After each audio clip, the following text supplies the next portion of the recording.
All right, we're live. You should be able to What's see that up? now, guys. Yeah, I keep forgetting to click on it with watch the stream. Here's where I was. What's up, everybody? Welcome to Screencast. I'm your host, Nick Scarpino. I keep dropping like little bits of water from this nice Coke Zero onto my desk, and the only thing I have to clean it up with are these wonderfully lotioned tissues.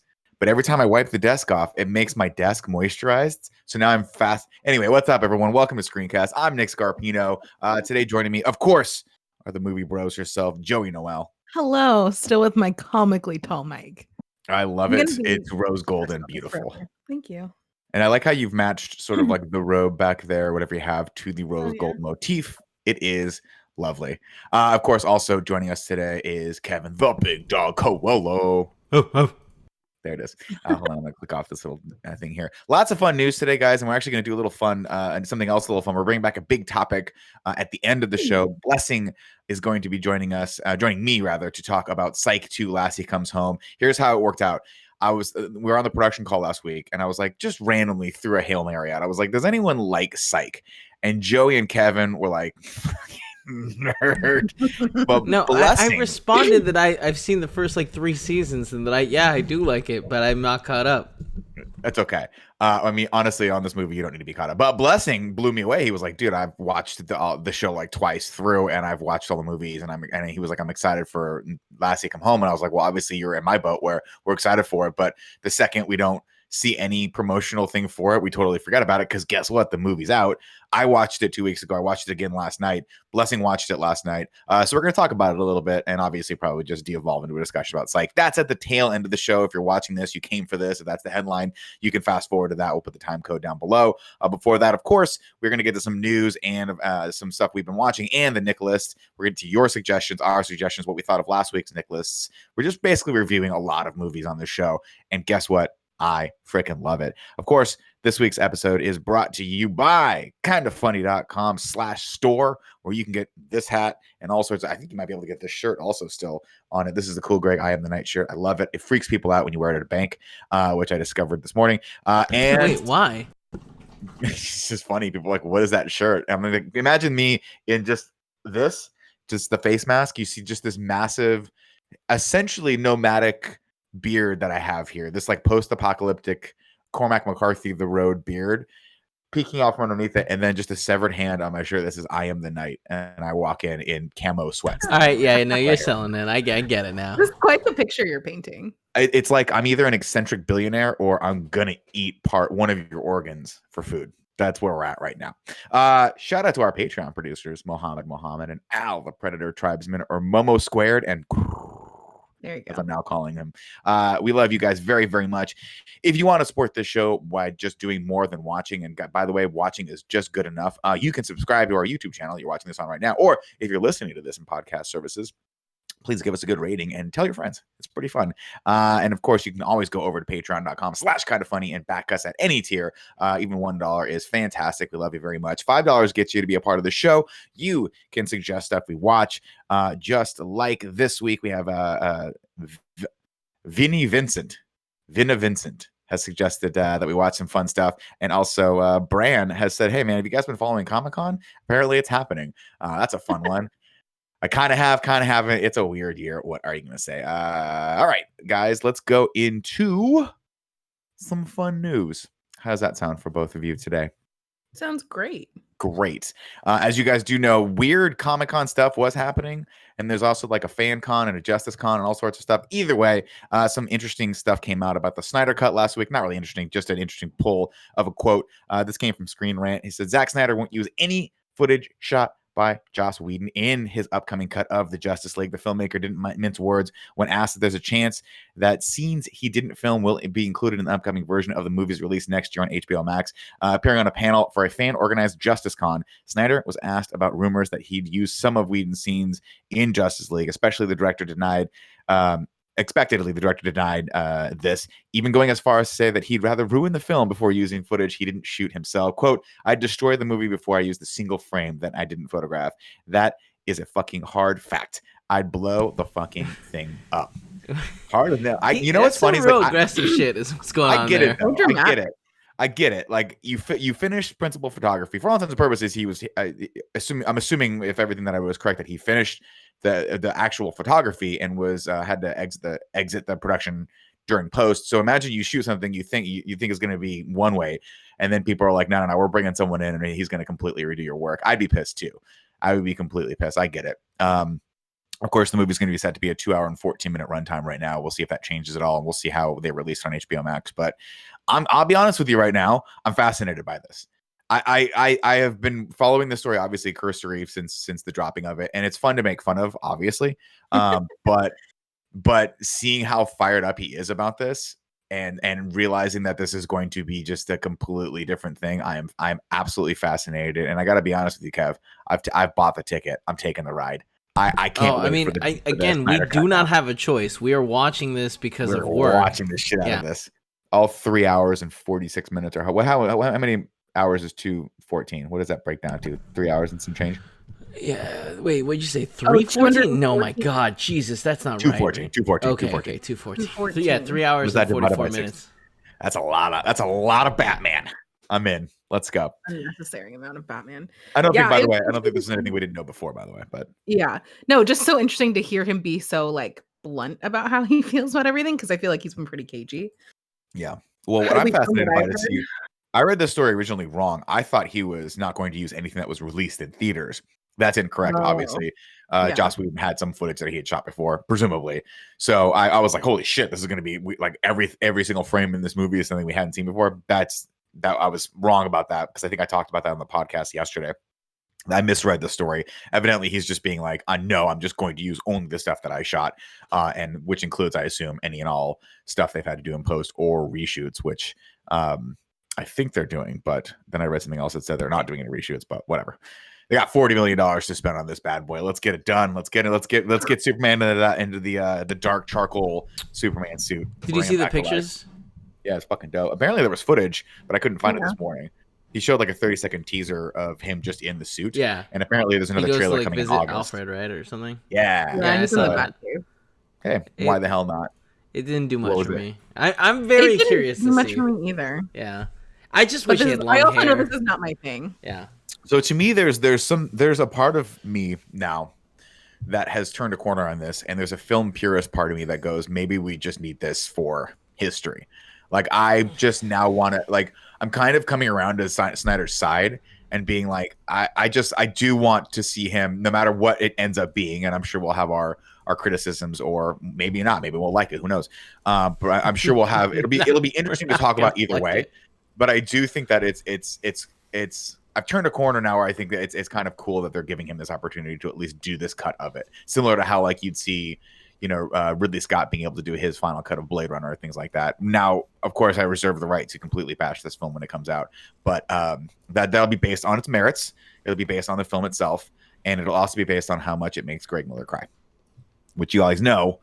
The more it's going to make Greg cry, the more Kevin and I are going to go hard on it. So that's just how it's going to go. Do you think he's going to cry? Greg? Yeah. The thing with Greg crying is he cries when he's happy, he cries when he's sad, he cries when he's like so the odds hungry. are good. Yeah. Right? Yeah, 100%. Yeah, like I would say there's a 98% shot. Yeah. I just really hope it's good. Like I hope that we're But I feel like you wrong. don't want good tears. You want sad tears. No, I honest to God want this to be good. I want this to be good. The end of the DC universe as we know it, and they just, blink it out of Burn it all existence. into the Well, it's not the end. Apparently, they're still doing the other movies, so we'll see what happens. No, I mean, like, Wonder Woman is done, right? At this point, it would have been released. 84 is done. Supposedly, they're still doing the Flash movie there, right? Yeah, we'll see. I don't know. That whole all the Ezra Miller stuff seems kind of weird. Oh, that's right. We'll see. Yeah. I don't know. At this point, like, it's funny. It's what a difference a month makes. Well, last month I was like, we don't need this, and now I'm like, there's nothing to watch on TV. Fucking let's put this out. No. This is 3 hours and 46 minutes of pandemic time that I could fill just watching this. Though, like, just start watching Avatar: The Last Airbender. That's a way better way to fill your time. Damn it, I forgot to. I'm trying to talk Tim into letting us do Avatar in review. I shouldn't have said that online, but I'm doing it right now. It's okay. I forgot to mute us afterwards, and they heard us talk about it briefly. Okay, good. Yeah, I'm like 4 episodes in because Blessing recommended it, and I was like, dude, this is actually a really good show. We should potentially like watch it. Like maybe I don't want to do every episode or every 3 episodes. I'd probably do it by season, just being like season 1, season 2, season 3, because it goes fast. Yeah, but it's actually surprisingly a deep show. Or we do The Office. We just commit. I say we do The Office and we do every episode. I mean, I'm gonna pitch Blessing on Psych and review at the end of this. Spoilers. And there's 8 seasons of that. So and 2 movies now. And an extra episode that I totally forgot about that I've never seen called Psych the Musical, which is just a whole musical episode. It's a prequel to the entire show. Really? That last part got me, the prequel. That's cool. Yeah, I didn't realize that until I looked it up yesterday, and it's actually episode 1, season 0. So apparently it's like supposed to be beforehand. I love the Psych universe.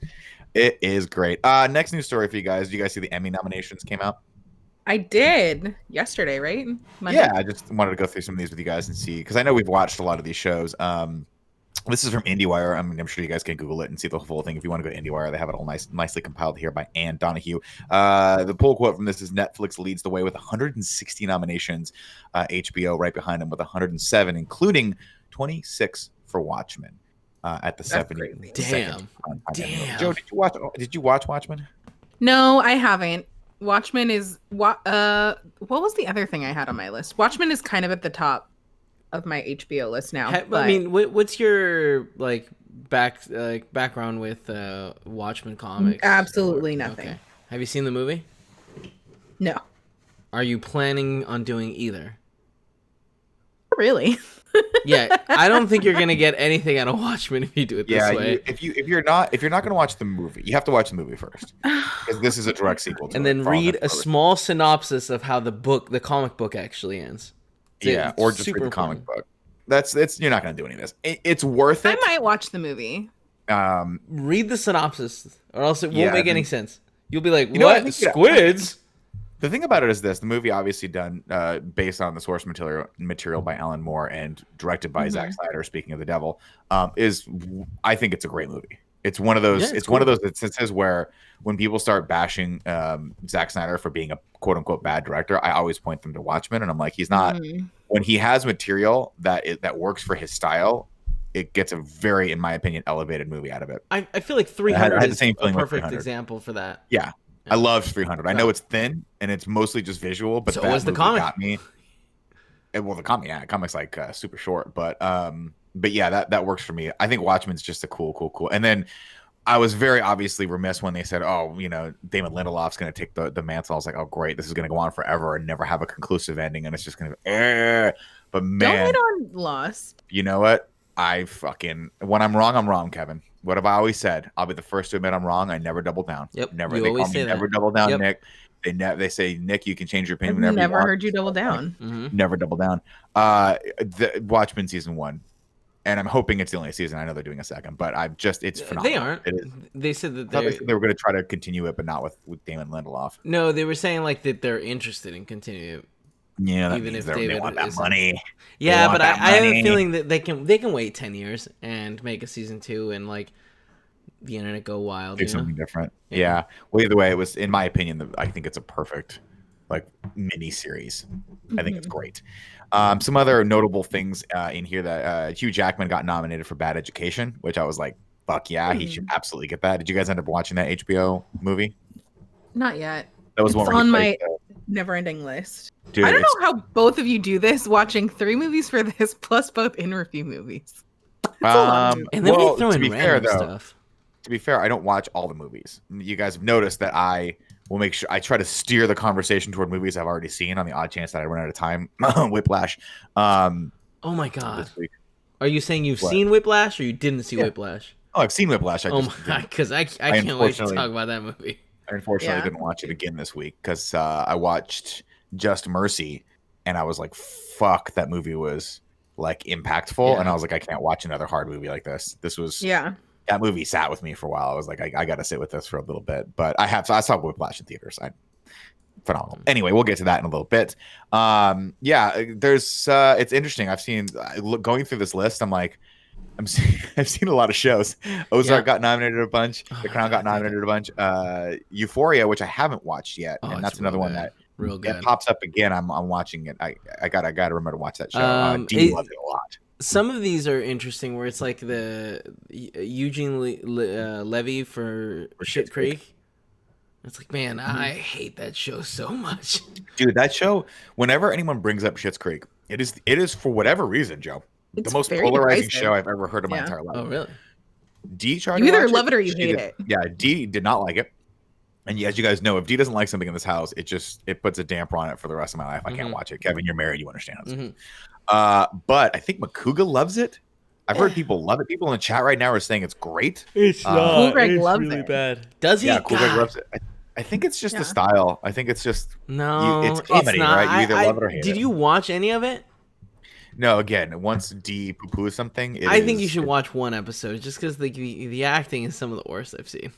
Well, I love Eugene Levy. I will always love And him. Catherine O'Hara is so great. good too. He's great. Yeah, that's the 1-2 punch. But you What's her know, name? sometimes Catherine O'Hara from she's Just from not in this. Home Alone and Yeah. Beetlejuice. She's and from a bunch of other movies from the last 3 decades. I'm also no. sorry. We're just gonna say really go for it. excited to see Outstanding Variety Talk series last week tonight with John Oliver. That show, We I are- think, 10 out of 10. You can. Sorry, my headphones are delayed. That's okay. You can see most of his clips on YouTube. They just upload them all, which is a So brilliant good. move. Yeah. Yeah, I generally don't watch it because on Sundays I'm like I just don't want to relive the week's news. But I know he's brilliant. Well, it's not The way that he goes into it though is really cool. Yeah, it's way it's more not it's news. closer to Patriot Act of like, Yeah. hey, we're gonna dive deep onto one One topic and tell you all the things that they're not actually reporting on. Oh, okay. Maybe I've got that show pegged incorrectly. Cool. Well, kind of looking forward to this actually because I've seen a lot of these shows, which is for the first time and kind of cool. Yeah. But we'll see. Who knows? I'll probably go back to making fun of the Emmys. But shout out to Drucker. His show got nominated. Samantha Bee got nominated for a bunch, so he got nominated for an Emmy, which is cool. That's awesome. Yeah, very excited about that. Next news story. This popped up a few days ago. I'm sorry, guys, we're a little late on this. And obviously, also, by the way, hey, welcome to Screencast. It's not Internet Explorers this week like it's supposed to be, just because we wanted to do the Psych review earlier rather than later. That's why. Haliee Steinfeld has been cast as Kate Bishop. This was rumored at 99%, and then by an article over on MCU Cosmic.com, they said they updated it and said in the last 90 minutes since the story ran, the 99% went to 100% as the contract has now been signed. Marvel Studios has their Kate Bishop officially, and it is Haliee Steinfeld. I'm not familiar with Kate Bishop. I know she plays the new Hawkeye. Is she Hawkeye's daughter? Is that what it is? No, I don't believe so. No. Right? Okay. I don't think so.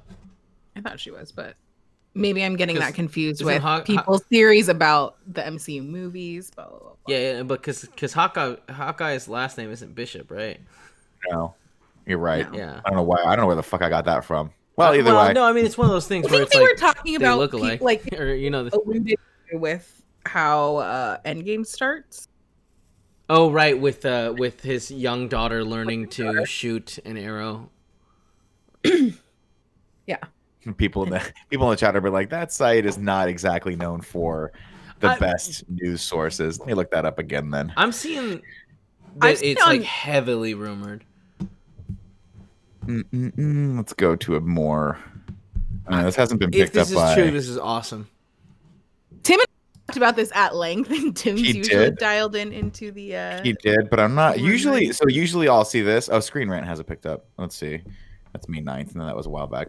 Well, we'll just mark this one in the rumor category until the Hollywood Reporter or Screen Rant or a slightly more venerable website picks it up. But be cool either way.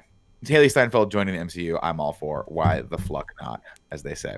Yeah, I think.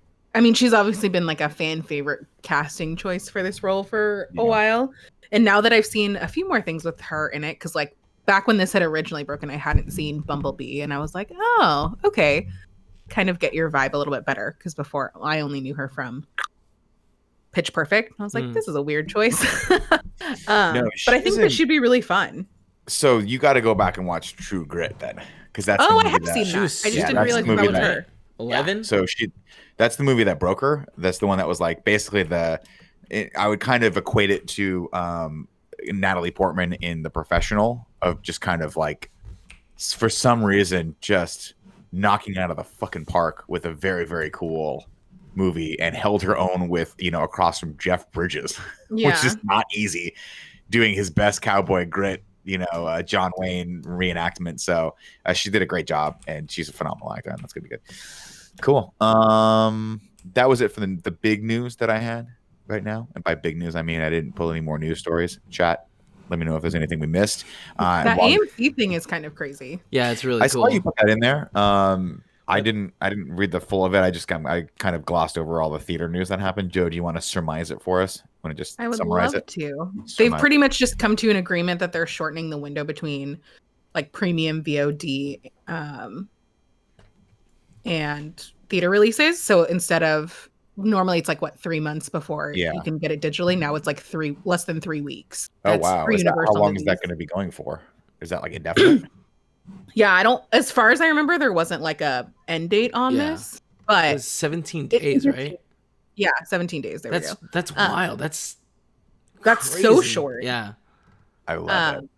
But I guess very interesting to see them come back to agreeing to this after being like, hey, by the way, we're not showing Universal movies because you guys just decided to release Trolls immediately. Yeah, I think that must be just a sign of the times, right? Let's put it this way. Everyone had a different mindset a month ago or 2 months ago when Trolls came out than they do now. Now everyone's being like, oh shit, we're all in this together. We got to figure out a way to make this work going forward. So it's good to see that big theater chain. It is a multi-year agreement, I guess. So there is some sort of end date. I just didn't see it in the article. Yeah, my guess is that they're gonna. I would guess they wouldn't want this to be forever, because that really does cut into profits. When you know that a movie's going to be available like 17 days after it comes out of theaters, as opposed to like 3 months, then you're like, maybe I'll stick. Maybe I won't go to theaters after all for it. Yeah, but I feel the like studio has the option to capitalize on its new freedom with mid-budget fare. If smaller movies perform better than expected, Universal can wait to put it on digital rental services. Yeah. So cool. That'll be interesting. So that'll be Jurassic World, Fast and Furious, Halloween, Minions for the kiddos, stuff like that. Exciting. That's very exciting. Yeah, very cool. Very cool. Now it's time to take a break, ladies and gentlemen, to tell you about our sponsor, kindafunny.com/store is where you go to get all your cool, kind of funny stuff. Also, Tim wanted us to sponsor Kevin's Twitter feed. Please go to @KindaFunnyKevin on Twitter and follow him, because apparently he's tweeting again, and that makes the whole world happy. Apparently, how do you feel about that? I'm not tweeting again. Are you asking me how I'm feeling about it? Mm-hmm. Sometimes I forget that Kevin is like back and forth with social media of like, Kevin will be gone for like weeks and then he pops back up. What I did not appreciate is that I woke up the other morning to a picture of a screen cap of Kevin's Instagram picture from my mom I forget what she said, but I was like, why am I seeing this on every avenue of my life? Was it the picture that I posted on Monday? Yep. Oh, I forget what she was saying. Your mom. I think she was talking about how Cecil was so big. Oh yeah, Cecil's growing big. Your mom liked my picture that I posted today, which was a drawing of that said picture. And for a second, I was like, I didn't think about Joey's mom seeing that picture. Huh.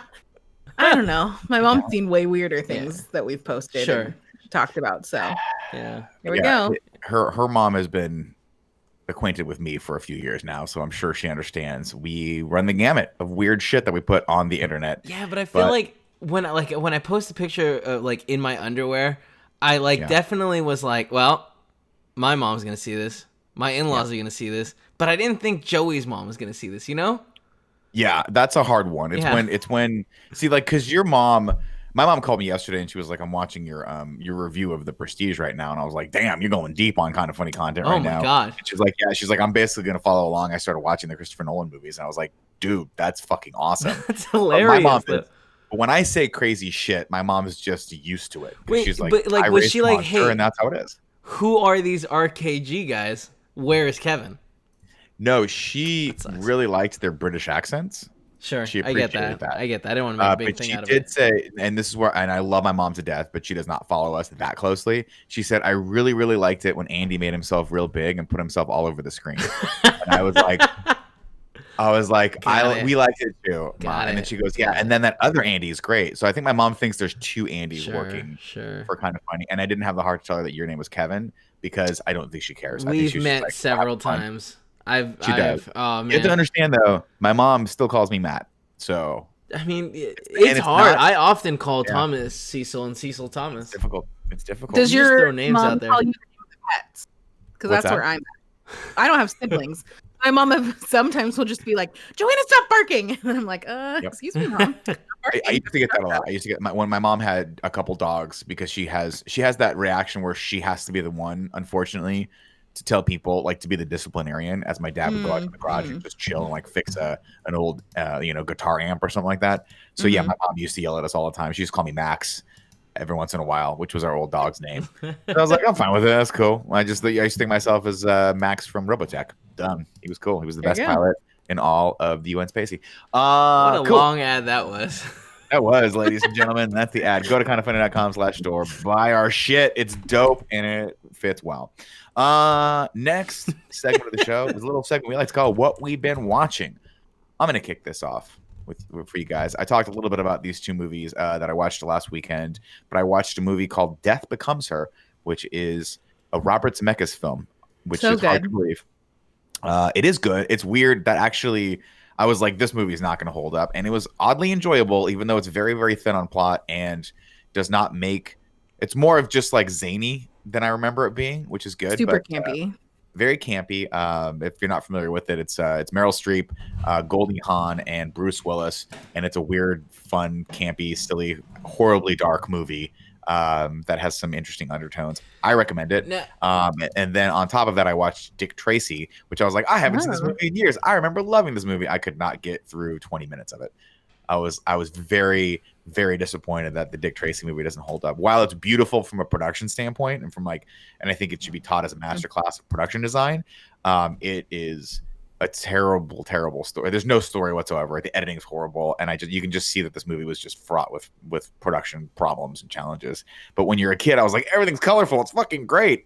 And watching it back and forth, I was like, they should have gotten Tim Burton to direct this, which you could tell they wanted to, but they didn't get a chance to. What have you guys been watching? I started watching, and I haven't finished it yet because it's apparently 3 hours and like 40 minutes. Gone with the Wind. Oh, wow. Yeah. Wow. Paul was like, I've never watched Gone with the Wind. I was like, I don't think I've watched it since I was like 7. So let's rewatch it. Yeah, they hand wave a lot of racism stuff out of the way. Doesn't age well. Yeah, no, where they're just like, oh man, I can't believe the North's coming and ruin the South. And it's like, well, is that how that's happening? Is that what's going down? But it's I mean, she runs a plantation. Scarlett O'Hara runs a plantation, right? Kind of. I mean, it's like her parents. Yeah, and she takes over it once like everyone has been, like all the slaves have been sent to fight for the South. It's just really sad. Interesting. And so yeah, it's like 2 people at that point when she's running it, and now it's growing back. But yeah, it's. Did you start watching it because of what's her name dying this week? No, who died? Oh, the woman that plays Melanie in Gone with the Wind. I can't remember what her name is at the top of my head. Yeah, she was 104 and she died this week. Good for her. Olivia de Havilland. Thank you. There was no. We just turned on HBO Max. No. Yeah, it's another movie we watched. Hold on, it was When Harry Met Sally. Oh, and Rob in Reiner it, classic. And yeah, that was pretty good actually. Like there's a lot of like dated things of like, oh God, what's his face? It's just Billy Crystal is just such an annoying prick for so much of it. Oh, yeah. But it also so many of the things that happen, you're like, oh, every movie rom-com does this, and then it's like, well, or was this the first one to do it where they introduce the best friends to each other, so they're like, oh, you can date, but then they fall in love. Anyways. Well, and by the way, those best friends are Bruno Kirby and Carrie Fisher, which is great. Yeah, Carrie Fisher is phenomenal in this. Yeah, she was actually really good in this. I might be pulling this out of my ass, but Carrie Fisher was. Are you guys are you aware that she was a script doctor for a very long time in Hollywood? Mm-hmm. Like she used to actually like go in and do uncredited rewrites on people's scripts for a very long time. I think she might have written on this a little bit, which I could be wrong about, but she's great in this. Bruno Kirby's great in this. And then of course, watching this and then seeing City Slickers where Billy Crystal and Bruno Kirby come back to be on screen again. I was like, that always was a little touching moment for me where I'm like, oh, you guys like working with each other. That's cool. And this was one of those movies that when I watched when I was younger, it stuck with me for so long that the first time I went to New York for a gig, and it was the second time because the first time I went I wasn't able to do this, but the second time I went we flew in super early. It was like a red eye, and the only thing that was open was the deli that they shot in where she does the famous orgasm scene. Yeah. Is it the Cat's Deli? I think it's yes, a Cantor's, Cants, something like that. Me and Cool Greg accidentally went in there, and man, they are really rude when you don't know the procedure to order.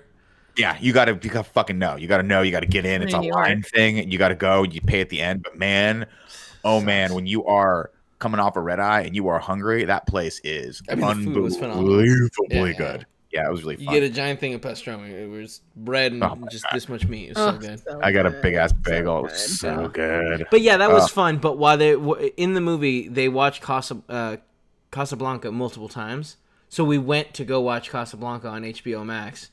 And while I was typing it in, it auto, for whatever reason, like Gone with the Wind just popped in as a recommendation. And Paul was like, let's watch that. And I was like, but it's 3 hours and 41 minutes. Yeah, long one. She's like, I watched it on TV, 2 parts over 2 nights when I was a kid. Yeah, I remember they were like, we're showing Gone with the Wind, but it's so long with the breaks. Yeah. But they had to do it over like 2 nights. And I remember being like, well, how else am I going to see this film? Like a dumb fuck kid, I could have just rented it probably, but I'm going to do it. It's certainly an endeavor. It's good. It reminds me so much of this old black and white movie that I watched a long time ago called The Good Earth. Oh yeah. That's a novel. It's I forget who wrote the novel, but yeah. They're both based on novels. Gone with the Wind, I think, was a novel as well. So yeah, we've been enjoying that, but it is like we're still going. We had to stop watching it because we had a couple of movies that I had to watch for this show and for in review. But we will get back to it eventually, probably tonight. Yeah. It's interesting. I'm glad it's resonating with you because sometimes those movies when you watch earlier, especially early Hollywood movies like that. When was that movie made? I want to say like the 30s. 1934 maybe. Yeah, that sounds right. It's so interesting to watch those, and obviously, there's some outdated, 1939. There's some outdated concepts and some things that you have to just sort of just look beyond when coming to those movies. But seeing those and seeing the storytelling techniques back then, and some of them, it's so hard for me to watch because they don't age well, obviously. And with modern techniques, like, oh, this is boring. But when you go back and watch those works and they do work, it's such an interesting and fascinating experience. It's kind of a bummer that they don't make epic movies like that anymore, where it's like this, giant. The whole when you bought the cassette, the VHS, it would come in 2 cassettes. Yeah, I just feel like we don't get that anymore. Well, last time we got that, I feel like was like Titanic. Yeah. That was the end. Though I think they did sell Pearl Harbor like that too, but oh Christ, who the hell needs 3 hours of that movie?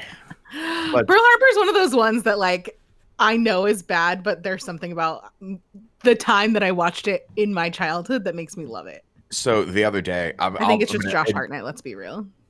Josh Hartnett, God bless him. I just put 40 Days and 40 Nights on my Netflix queue, and Dee was like, "Take that off. We don't need to watch that movie." I was like, "But I like Josh Hartnett and Shannon Sossaman," and she's like, "Take it off. Take it off."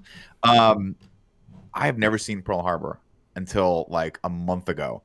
It was on HBO, and I turned it on and I watched 10 minutes of it, and I'm like, "Nope, I never need to watch this movie. I don't need to watch this at all. It's weird." So you still haven't seen Pearl Harbor? Nope, it's Baby Ben. I've seen like maybe 30 minutes of the movie throughout the years. It just pops on. I watch it. I'm like, I don't need to watch this movie ever again. I don't need it. Another movie that I watched. Well, can I sell you on it? If I tell you that Baby Michael Shannon is in it? Baby Michael Shannon is in Groundhog Day. Have you guys seen Groundhog Day? Right. Obviously, but like that can't not be right. In a long time. Those are super far apart. That was so long ago. Right? Michael Shannon. We're talking Michael Shannon who was Zod in Superman, right? Yeah. He plays one of the teenagers who gets married in Groundhog Day. It's the one where he's like, "Oh my God, you got us monster truck tickets." I was like, "What the fuck? Are you kidding me?" That's like his second thing. His second. Yeah, it was. He must have been like 19 or 20 when he did it. It was pretty crazy. Okay, so Dee and I not went so on. baby. Dee and I went on a tear of My Groundhog God. Day like movies, and by tear I mean we watched Palm Springs, and they were like, we should watch Groundhog Day. Man, it's fucking great. If you've never seen Groundhog Day, please watch Groundhog Day. I don't It know is that if great. I've ever finished Groundhog's Day. I've It's definitely so seen, good. like, I know for a fact that I've seen a lot of it, but I don't know how it, like, I can't remember for the life of me right now how it ends. The last thing I remember is, like, when he goes on the, like, he kills himself a whole bunch of times. Maybe the train kills him. Yes. So it goes through. It's actually kind of a very fascinating way they decided to structure it. So I was reading a bunch of the trivia about it, and Harold Ramis, when he was making it and when they were writing it, he was like, our kind of, I guess the approach to it was the 5 stages of grief. Mm-hmm. And so you see that where it's like denial, anger, negotiation. I forgot what the 4th one is, and then acceptance is the final one. And it actually plays out with that. So there's one point where he's just like, when he's trying to kill himself is obviously the midpoint. It's beautifully structured where he's like he's trying to kill himself over and over again. And then, of course, he tries to negotiate his way out of it by saving the homeless person who keeps dying over and over again. And then eventually, when he accepts it, he becomes a better person and lives that one perfect day, which is great. I don't want to spoil the ending for anyone like I just did, but it's very, very, really well-made movie. And it's one of those randomly, shockingly good, seems like just a normal humdrum Bill Murray movie. But when you go back and watch it, like, man, there's so much heart in this. It's so beautifully directed. Andy McDowell's great in it. Chris, what's his name? Shit. The guy from Cabin Boy. Chris Elliott's fucking great in it too. The whole cast is great. And that's where Ned Ryerson comes from too. Ned Ryerson? I recommend it. Anyway, Ned Joe, Ryerson, sorry. well, we brought that up on Memento the other day because the actor, I forget the character actor's name, plays Ned Ryerson, and that he was in Memento as well. He was also in Witches of Eastwick. He was the husband of the dude that, or of the girl that like is just being terrorized by these evil people. No? So they look very similar. Get That's the Robert fuck Jenkins, Huh. who is he's the dad and stepdads. They are both bald and they're both character And actors. he's in Cabin in the Woods. He plays one of the little back room. And like I would have said that was still Ned. Got it. Okay. All right. Yeah. One's a little bit thinner, right? One's a little bit thinner. Yeah. Robert Jenkins is a skosh thinner. I think it's Richard Jenkins. Excuse me, not Robert Jenkins. I think it's Richard Jenkins.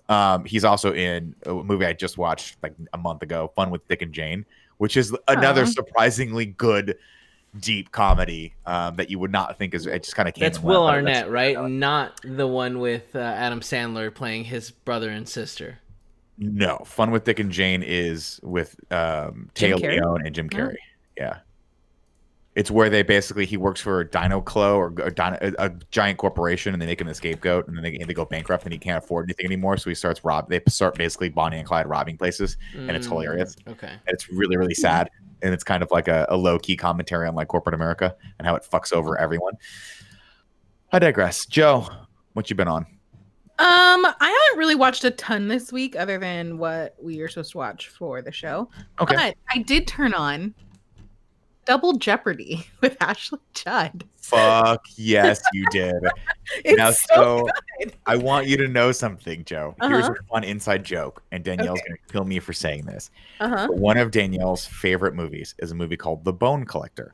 And The Bone Collector does not star Ashley Judd. It stars Angelina Jolie and Denzel Washington. It's one of those cookie cutter, dumbass thriller movies that it's Sunday, 3:00, you throw it on, it's fun. But to make fun of her, I always bring up, I'll be like, oh, look, it's anytime an Ashley Judd suspense thriller comes on, I'll bring it up, be like, look, it's your favorite movie, Kiss the Girls, or Double Jeopardy, or any of these things. And she hates it so much. But Kevin, as you know, being married, sometimes you just need a win, Sometimes you just got to prove to them that, maybe they made a mistake and that they should move on. Double Jeopardy's great. That's the one where she gets tried for her husband's murder, and then it turns out he on a his boat. She's like, well, you can't. Yeah. She's in prison, and then she's like, it's real good. So then she becomes an actual murderer, right? Or tries to. I can't remember how it ends, but I don't remember how it ends. I think it's really, there's something about those, like, that late 90s, like, thriller movies that I really like, between, like, this and Talented Mr. Ripley and, like, all of those vibe movies. Like, I feel like that's a mood of movie that I'm in fairly often. So this is the one that I picked this time. There you go. By the way, in the chat, people are correcting us left and right. A couple corrections. One is that the actor we're looking for, his name is Stephen Tobolowsky. That's the guy's name that played Ned Ryerson. I'm assuming we got the other guy wrong too. Let me see. It sounds like an opinion, you know what I mean? No, I got it right. Richard Jenkins. That's good. Okay, I nailed that one. Hey, I'm 1 for 2 here on this one. Back to me, another movie. Obviously, the movie that I watched last week and this week again is Psych 2, Lassie Come Home. Me and Bless are going to talk about that in a little bit. But man, the other night I was watching this. What did I watch? I watched a movie that was not good, and then I was like, I'll just keep going down this rabbit hole, and I watched Observe and Report on Netflix. Oh, Joey's gone. That's it. Yep. She's had enough. Yep, that was it. She has. You watched a movie that was not good. No, I watched the movie. Oh, I watched Dinner for Schmucks. Oh, right. And it was such a fucked up, weird movie that I was like, I was in a very weird mood after that. There was now, granted, so cringy. Very cringy. But like not worth watching cringy, right? No, it's like really uncomfortable. Yeah, because it's one of those where, Steve Carell and Paul Rudd, God bless him. I mean, it's got a great cast. It's just a lot. And it's one of those movies that you basically you have a main character that you just make fun of the entire time, and it gets really malicious, and you just start thinking to yourself, man, am I to blame for this? Because I am supporting this movie by watching it. And then you go, no, I think the filmmakers are to blame for this one. No, I feel like in small part you are.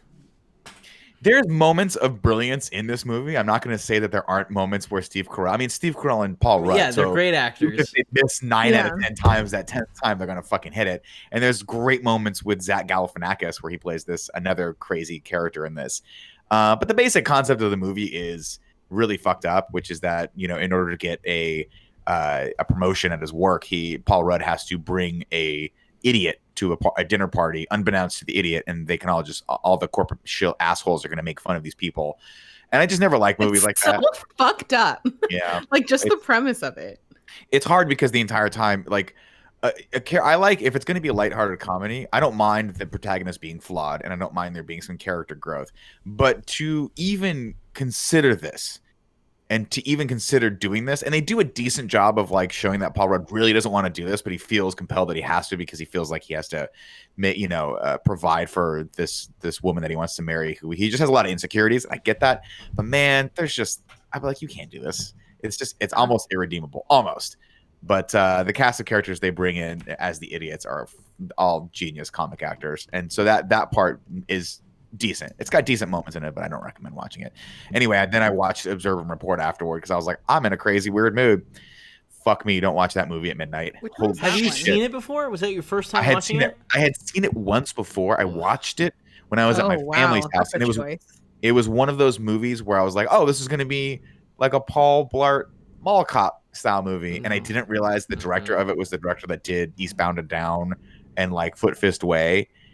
And so the first time I watched it, I wasn't paying a lot of attention to it. It was like at a family thing, so I just kind of put it on and wasn't really paying attention. This time I was glued to my TV, and I was like, holy shit, this movie is way too dark. Way too dark. To me, it misses the mark completely from where they needed to be. It's just like 150% where it needed to be like 90% in times. So it's interesting. It's an interesting, very, very, very, very dark comedy that I can't say that I recommend. Have you guys seen it? Yeah, it's terrible. It's a terrible movie, Joey. Don't watch it. Yeah, it's dark. It's like, it's one of those where it's like you're waiting for the levity, and when it comes, it's somehow more tragic.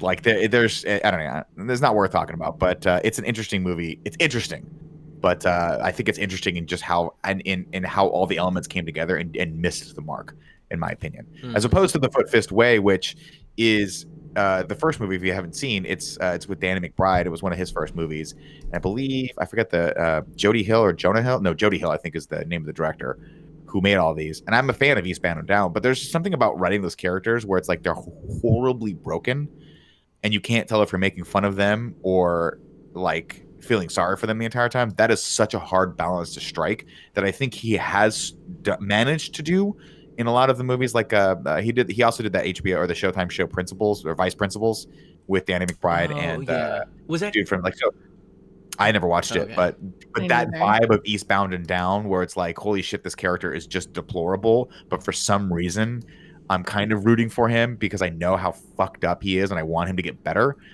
But in Observe and Report, it just fucking goes off the rails fast, and you're like, holy shit, I can't believe they made this movie. Anyway, Wait, real quick I'll to let you know, guys. backtrack just a tiny bit and then jump off on something Yeah. else. The Dinner for Scoundrels, Schmucks, reminded me of a movie called Would You Rather. Have either of you guys seen that? Would you No. rather? Would you Does it rather- have Brittany Snow in it? It does, and it I have has seen Sasha this. Grey in it It's as pretty well. fucked up. Yeah, it's really fucked up. Did you like it? Because I can't remember if I enjoyed it or hated it. I remember the ending pisses me off. I don't. So this doesn't. Would you rather didn't make me feel as uncomfortable as Dinner for Schmucks did. Mhm. Dinner for Schmucks is like sitting through the Scott's Tots episode of Yeah, it's The Office just like, for like 2 hours. yeah. I'm pretty sure I've seen Dinner for whatever. Schmucks. Dinner Yeah. for Schmucks. I think I remember kind of liking Would You Rather, just like the idea of it. I just remember like, man, is a Sasha horror Grey, movie. not a great actor. It is.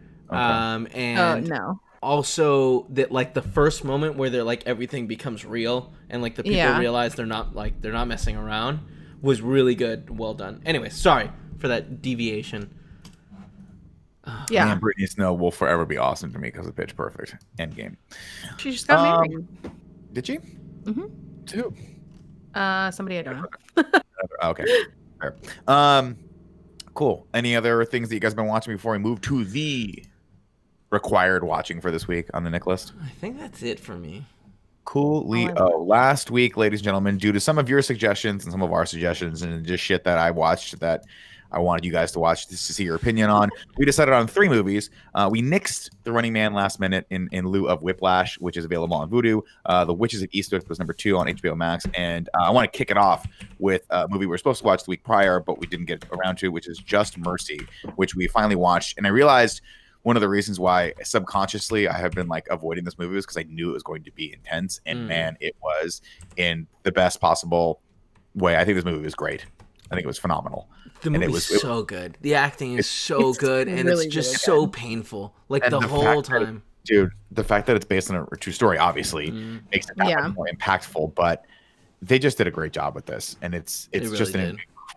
incredibly compelling and heartbreaking story. And the fact that this human being exists in real life and is actually out there doing this work actually gives me hope for humanity.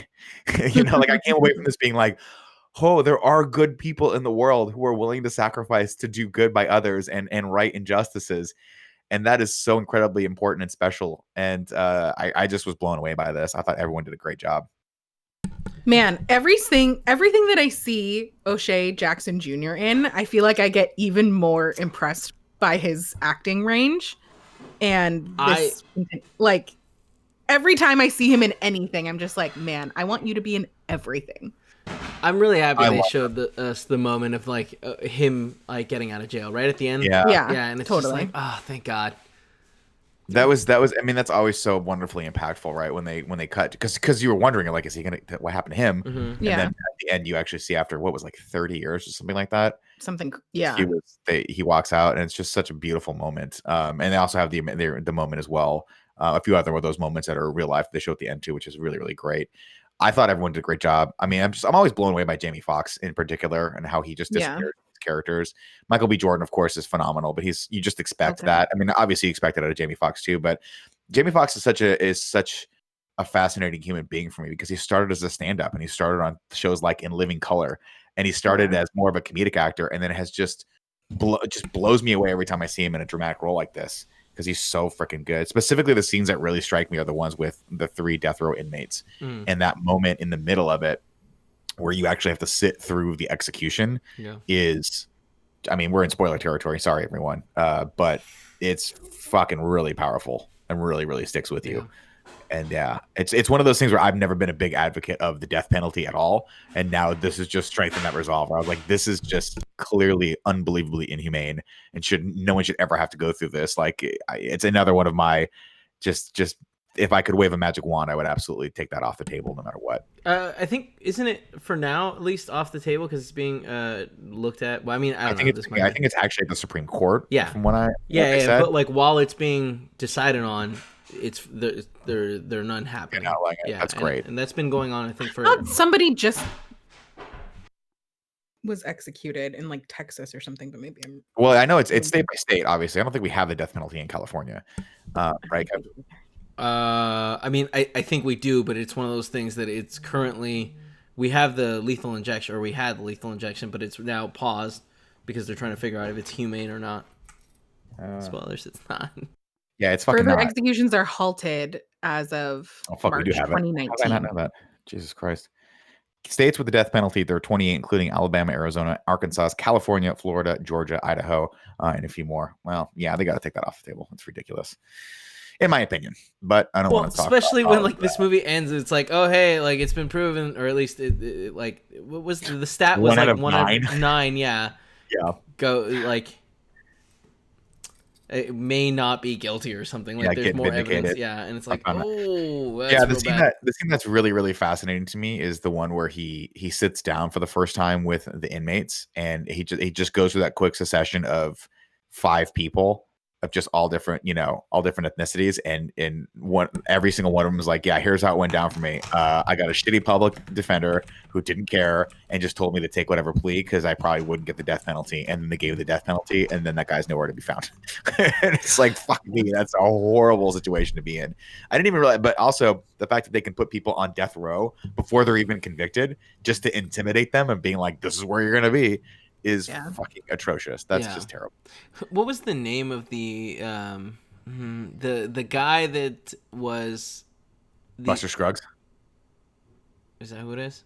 The guy that played Buster Scruggs in the Ballad of Buster Scruggs. Are you talking about the guy with the burned face? Yes. Yeah, I forget that actually. I always want to say Ben Mendelsohn, but it's not Ben Mendelsohn. No. I forget his name. Hold on, I'm trying to look it up, but he was so good, and the whole like them using the fact that his like burn. Like his fear of being burned and like the putting him in death row and being like, I could smell the burned. That was also really powerful, and the way that he was manipulated to basically, put an innocent man in jail. God, yeah, straight up. His name is Tim Blake Nelson. Yeah, that's the name of the actor. He was very good. A lot of really good acting in this movie. Highly recommended. Super heavy, but very good. So I guess that answers that, right? Good. Good. Oh yeah, 100% good. Alrighty, gonna just enter that in the doc. What's the next we're talking about? Are we ready to talk about Witches of Eastwick? Let's talk about Whiplash first, and then we'll talk about Witches of Eastwick. Joey, did you watch this movie? Which one? I watched all of them. Whiplash.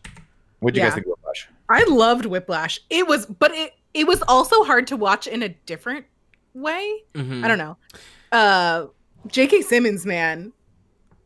Very intense. Very. I went scary. From not my tempo. What? Not my tempo. Oh yeah. That scene is not so hard. Not my tempo. I went from loving the movie to hating it, back to loving it again. Interesting. The emotional roller coaster this goddamn movie took me on, I was not prepared for. I did not know it was going to be this serious. And within like the first 10 minutes, it's like, hey, he's slapping people that like aren't on tempo. Like you better get on tempo. Chairs. It's like, oh my god, why did I throw that chair at you? It's like, I don't know. It's interesting because like, I mean, I'm not saying this like it was as intense, but I had a very cantankerous relationship with my band director all throughout high school because I was an asshole and so was he, and so we clashed a lot. And I remember distinctively like I had weird feelings of being back in those situations where I feel like someone was being unfairly, like pretty much inappropriately criticizing me, and I was like, I don't know if this is me growing up and this is how adults talk to each other, or if I just need to walk out. But there were like times where I walked out of class where I was like, you're just being an asshole, and that reminded me of this to like on steroids. It was to the point where I physically felt like if someone treated me like that, I'd be like, this is it, I'm going to jail. Like this person's gonna get put through the fucking wall. Like it just wouldn't happen. Of course, thankfully channels that into his music, which is a much more positive way to do it. But it's a hard story to watch, for sure. When what's his name? Miles Teller? Is that the actor's name? Mm-hmm. When Yes, he's correct. in the car crash and then crawls out and then it's like, fuck it, I'm going still. And it's just like, oh my God, you don't have time for this. And he starts playing and you're like, I guess he's going to pull it off. And then he fucks up. Yeah. And it's just like, oh my God, that's it. Everything is gone. And then sure enough, the next scene, he's like getting kicked out of the school. Or well, I guess he gets in a fight with the guy, which is great. But yeah, then it goes so down, like it goes from such a like cool place of like, oh, this guy is like pushing himself to the limit to like, oh, he's done. There's no coming back from this. And then they have that weird moment in the bar where he's like, oh, my drummer won't cut it. Like, can you come do this? And it's like, well, that's a weird twist for it to take. And to have the reveal of him being like, I know it was fucking you. And it's a different song that he has no idea and it just fucks him. And then it like, there's another moment of like twist where he walks out and he's about to leave and his dad's like, wait, what are you doing? And he turns around and he fucking kills it. Oh my God, this movie is a roller coaster. He calls the shots and like everything. Yeah. But it's interesting because the theme of the movie, or at least one of the concepts that they're playing with, is like when you have someone, like you have to be pushed to greatness, and sometimes that push needs to come from a dark place, and you can use that to achieve greatness. And they have that moment of recognition at the end where like that sort of fucked up mentorship works, where he's like, wow, because I was abusive to you and because I was so hard on you, you have now been elevated to that great status. But I don't know that I agree with that at all. I don't think that needs to necessarily be the way.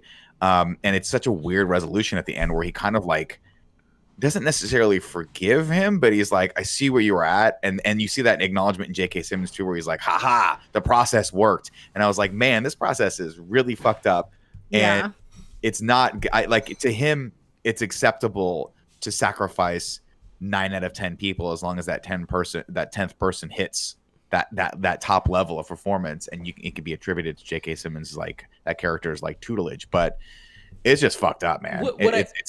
Yeah. Oh, sorry. I was just gonna say what I thought was crazy was that I very much felt like the message of the movie, the theme was sometimes going all in and giving everything up isn't worth it.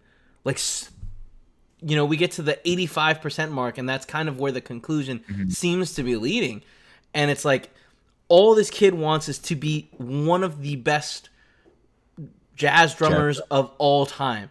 All this teacher wants is to create one of the best jazz drummers. And they take us 95% of the movie where it's like, oh no, now like they both have lost everything and there's nothing left. And then suddenly everything is possible, and like they just do it, and this kid takes control and becomes this like god level drummer, and it's just such a cool moment, Yeah, I think it's a very powerful film, and obviously it's Damien Chazelle who would then go on the next year. I think they got nominated and won for this Academy Awards, and then got nominated again for his next film, which was La La Land.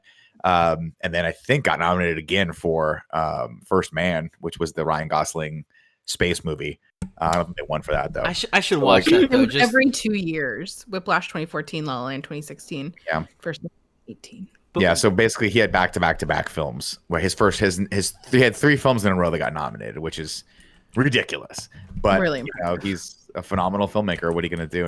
And picks great people to work with. Has anyone, not the least of which is Ryan Gosling. Has anyone seen Last Man or First Man? First Man? Yeah, it's great. I have not. Okay.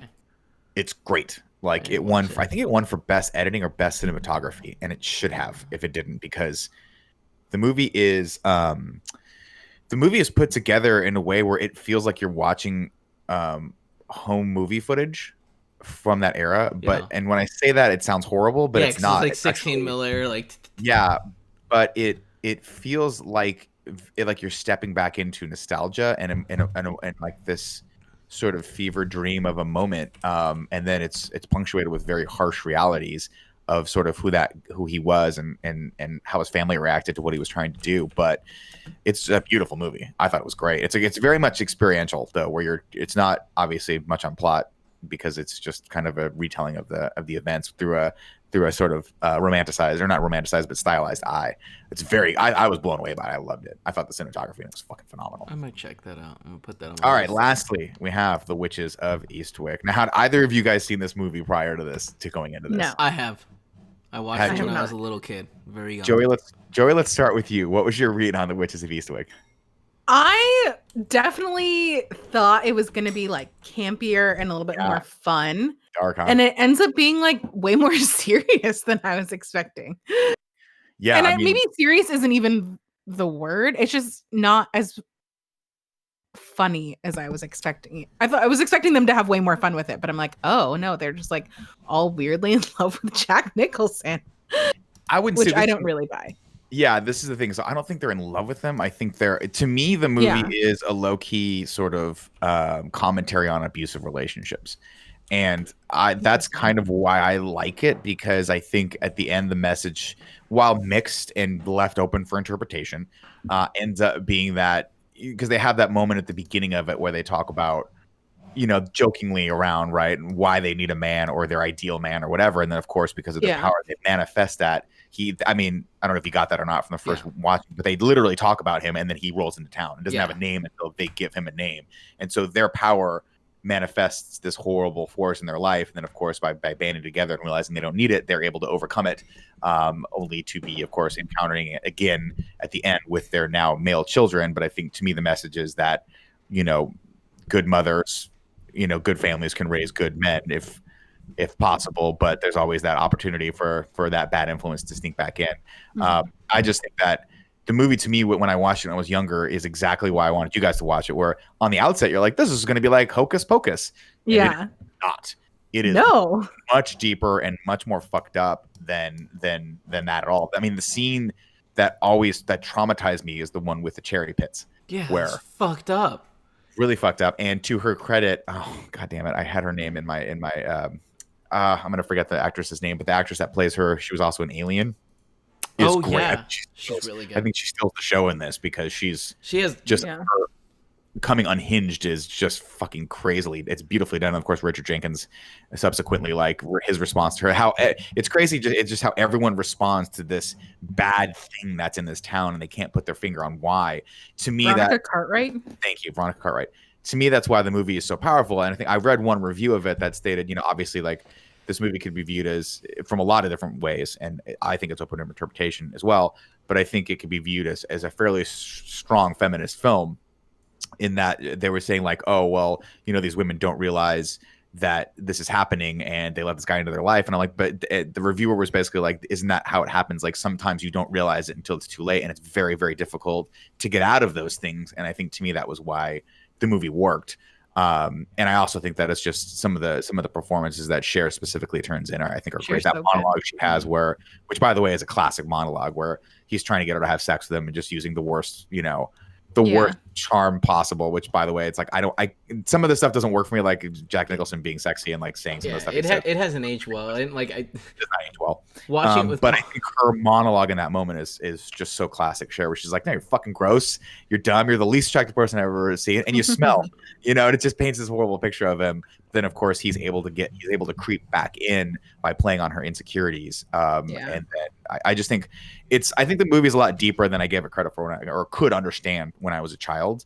And obviously there's a lot of stuff that does not age well in it. And that's unfortunate, but I think overall, I think it's shot beautifully. I think the music's gorgeous. And I think the lead actresses in it do a great job of having that character transformation and then having the realization that they need to break from this power, this thing that's basically a cancer in their lives. Sorry. What else do you guys think about the movie?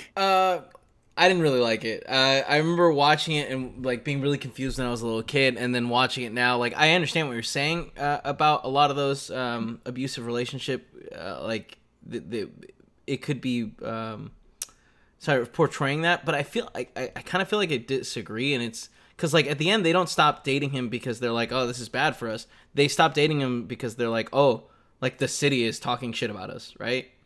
No, they stopped dating him because he's basically pushed them into a place where they're doing very dark things, and they realize that they have to break it up with him. But I mean, is That that was the my case, yeah, or wasn't that like yeah, it just because because they the killed breaking that point for them woman, is or yeah, Yeah. she yeah, dies. And they helped basically they're culpable in that because of their relationship, because they let it go that far, it has manifested itself in an actual physical attack on someone who has died, and they realize they can't do that. They don't have control of this thing anymore. So and the person that basically that this person is causing all that, or is at least pushing them together to do this stuff. Yeah, but I also was like confused on like why was this woman so sensitive to the fact that he was evil, right? Because She's super God-fearing. I mean, Yeah. again, a lot of the stuff I'm not going to argue. This is just my interpretation of it, Right, watching right, it right, the second time in my life. I just found it still really confusing and kind of like I know that like the style of that movie and like the archetype that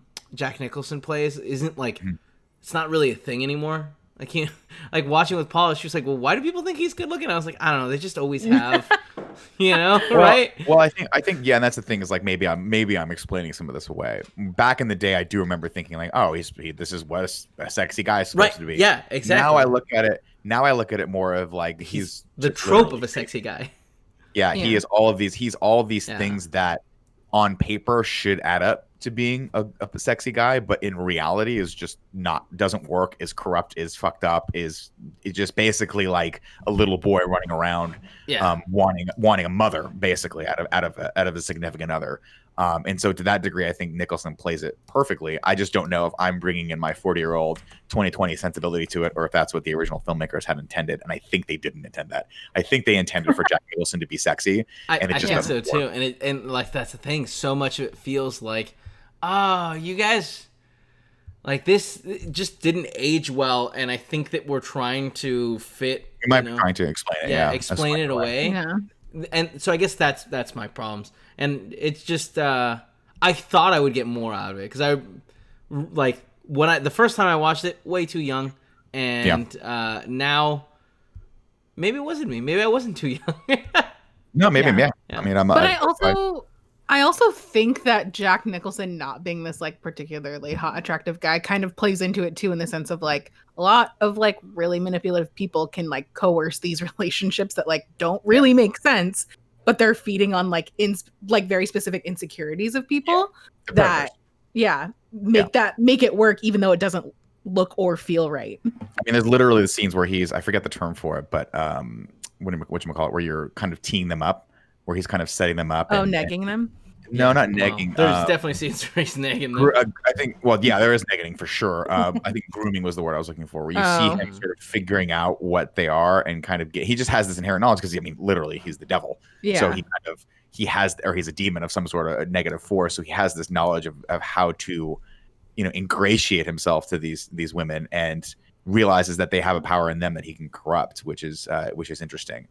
And then of course I love those moments where they're like, I can't remember his name until the three women give him the name, and then he has a name, and it's like, I just thought there was a lot. And the necklace breaks and then she falls down and starts. That's her ruination, where once they give him a name and they realize that deceitful force is there, the one virtuous or overly virtuous person, I should say, because that's another commentary in the film as well, which is that these people have this sort of like unrealistic standard at which to hold people. The townspeople do, and then once someone breaks with that, they immediately criticize them, and there's that side of it too, which I always found was fucked up and fascinating, which is that like the second Susan Sarandon shows her sexuality, then all of the other people in the town start like basically tearing her apart, being like, how dare you like be this morally corrupt, bankrupt person just because you're in touch with this part of yourself that you didn't used to be. But wasn't that also like playing into the fact that the magazine had like not the magazine, but the local newspaper had put essentially a campaign against him and these three women, right? Yeah, it was done by the woman, by Veronica Cartwright's character. She forced her husband to do that, right. Because she was the head of all of the women in the church that were basically like the pure ones, or like the moral standpoint or the moral authority, and she was just like, it's a commentary on that too, of being like, what the fuck? Like, just because people are changing and because they're not adhering to your strict moral guideline, you have to tear them down. Which I thought was a fascinating thing. I mean, the movie's dark. It's very dark. It is indeed. And it's hard to argue that it works 100%. I thought it'd be interesting for you guys to watch it, because you go in thinking it's going to be like this lighthearted fare, and it's then you get people spitting out and dying from eating cherry pits and they don't snakes beds and horrible shit. They don't die from the cherry pits. She gets murdered by her husband. Yeah, she gets murdered by her husband, which is kind of a really sad thing. But it's really sad. Yeah, it was interesting also to see the actor that played Lurch as Fidel. Yeah, as Fidel. Yeah, that was the call. Yeah. Yeah. Anyway, all right, where do we want to rank this bad boy? Sounds like you guys just did not like it at all. No. Honestly, the more that I talk about it, the more I kind of like it. Okay. Though I don't know that I actually. I don't. Yeah. Yeah, I don't know. I would like a thought provoker, which I appreciate. I would squarely put this at bad. I feel like the message is muddy at best, and overall, there's a lot of things that happen where it's just like, I wish you had gone a little bit more explanation here. Yeah. My thing is, I don't know if I'm defending this movie out of nostalgia or out of the fact that I want it to be something that it's not. So I'm gonna leave it to you guys to score this one. I think I'm gonna abstain. I don't know that it's bad. I mean, I think it might be good bad. I could say some of the acting is very good. I mean, Jack Nicholson is a phenomenal actor, even though this role that he plays is grimy and very gross a lot of the time. And then the three girls are so good. Yeah. But I don't know. I think that's the thing. From a technical standpoint, I love the way the film looks. Sure. I love how it's directed. I love the acting choices in it. I love the music choices in it. It's just, I think the movie's at odds with itself. And I think it doesn't age well, because there's a lot of scenes in this that were acceptable in the 80s that you would just, there's just no fucking way a filmmaker would have a male lead talk to female leads like he does in this, even if he is the literal devil, and rightfully so. So it's hard for me to look back and be like, how do we score this one? Because I enjoyed watching it again from just an analytical standpoint, but I don't know that I necessarily want to recommend this for other people to watch unless they're willing to kind of pick it apart like we have. Yeah, How about bad? I'm saying bad. Okay. Joe? Yeah, I mean, I'm not like strongly on. Kevin has like a strong opinion on it, and I don't. So I'm fine with putting it in bad. Because I guess liking talking about a movie doesn't mean that the movie's necessarily good. Yeah, I mean, I think it's interesting. I think exactly that's a perfect way to put it. This is one of those where you watch and you're like, wow, there's a lot decompressed here. But at the end of the day, do we think it's a good movie? No. Do I like watching it because it's nostalgic and fascinating, kind of a time capsule for people's opinions and how things were made? Sure. Yeah. But yeah, I don't think it's not necessarily something I'd be like, you guys have to watch this. And I might have been overly positive about it last week, but after having a little time to think about it, and I think it resonates a little bit with me on a negative tone. So there we go. Real quick, which is really interesting because right now, like, we're still maybe a little bit more halfway done. Sorry. With Gone with the Wind, which is in a similar way, like the message is cloudy, but the movie itself is well made and like very clear, and it's like you're following this journey that like you can see the way the character is evolving and changing and what she's doing, and all of it kind of progresses in a way that makes like ignoring the fact that like, oh, all these people in the way we see them now are kind of like bad people, and the majestic South is not that majestic, you know? I mean, it's interesting you watching this movie against the backdrop of them like tearing down Confederate flags and statues across America, and having for the first time in probably our country's history a real conversation about what that imagery means and why it was put up in the first place. Right. It's fascinating. It's odd, and that's a bigger conversation for a different day, obviously. Like, how do you judge an older movie? Because there are scenes in Witches of Eastwick that I'm just like, wow, these are, when I was a kid, maybe I was like, oh, this is fucking hilarious that he's talking to her like that. But now as an adult, I'd be like, if I heard someone speak to another person like that, I would be like, that would infuriate me. But I don't know. It's that concept of the new term outdated attitudes, where that's what they're saying of like, that's how they're labeling films now, being like, this is a movie. It was good for its time, but it has some shit in it that's just doesn't work anymore. It's interesting. Standards. Gone with the Wind started with about maybe like a 10 or 12 minute video of, I'm not sure who the person was, but someone breaking it down, being like, hey, just so you know, like this movie came out in 1931, was like kind of like a history lesson of the movie and of the era that it came out and what it meant through time, and that like a lot of messages will be lost, like are going to be a little different when you watch it now. And Right. when we were watching Witches of Eastwick, Paula was like, I wish that we hadn't gotten a little explanation like that. Because she was like, I don't know, is Jack Nicholson supposed to be hot? And I was like, I think that for the time, like, he was one of those guys that, like, people thought were really hot, right? I mean, he's been in movies I know he was in, like, Chinatown, and, like, a long... Yeah, but he was been always an actor for a while. Yeah, but he was always, I mean, I don't know. I mean, I was like, by young, I was like 10 years old by the time the 80s came out, but he was always known more for his acting chops than he was for his look. But he was also, like, wasn't he always in, like, sexually provocative movies? There's the other movie, the doorman always rings... No, what's it called? The postman always rings twice? No, I don't remember him being in that. He was in One Flew Over the Cuckoo's Nest, which was a movie about him being in an insane asylum. Right. He won an Academy Award for that. He was nominated for Chinatown. Chinatown was a noir film that had to do with a lot of taboo subjects, not the least of which was incest. But he always picked just projects that were just really, really fascinating movies from like writing and thematic standpoint. He was never in like blockbuster big movies until like later he started doing some fluff shit, and then of course did like As Good as It Gets and things like that in his later years. As Good as It Gets is phenomenal. All right, so slow down. Slow down. Acting. Yeah, I don't remember him. Jack Nicholson was never a sex symbol. So are you sure? Yeah. Yeah, I don't remember him ever being touted as that, because he is in The Postman Always Knocks, or The Postman Always Rings Twice. But I don't know why I brought that movie up. No, it's a steamy affair. Okay, all right, yeah, it's. No, that's about someone like creeping, better creep. All right, we're going long on this, and I do want to touch base with Blessing on Psych. What do we want to pick for next week? We have a couple suggestions over on Patreon. Someone suggests, let's see, Jeff the Maverick says, so a suggestion for the Nick list that I would like you guys to really think you guys would enjoy is Big Time Adolescence. It's on Hulu and has Pete Davidson. Also, if you guys need a show to watch, Outer Banks is a cool show. It just got renewed for season 2, and it is about a group of outcast kids going after a ship that shipwrecked with 400 million worth of gold on it. It's pretty tense. I couldn't stop watching it. Super hyped for season 2. Oh, interesting. Let's see. Vinny Vincent says, since Whiplash went on the Nick list this week, let's put on Damien Chazelle's other big one, La La Land. What say you on that? I don't know. I can't watch that movie. We know that's gonna land in good. We all love that movie. I know. What's the? I'd want to watch First Man before watching that again.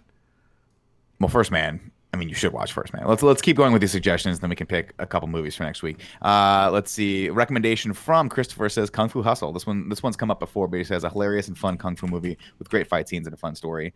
And then Kung Fu Hustle. That was it for the suggestions. Brand just said, "Hey, what's up, everyone? You guys paying attention to the Comic-Con news? Or what are your thoughts on Comic-Con at-home panels?" I don't have any thoughts on them other than like, it doesn't feel as big. If I can't smell it, it ain't Comic-Con. You know what I mean? If I can't smell the cosplay, it ain't Comic-Con. Yeah. Let's see. By that, something that I've seen, just to alleviate anyone's thoughts on what that might be referring to.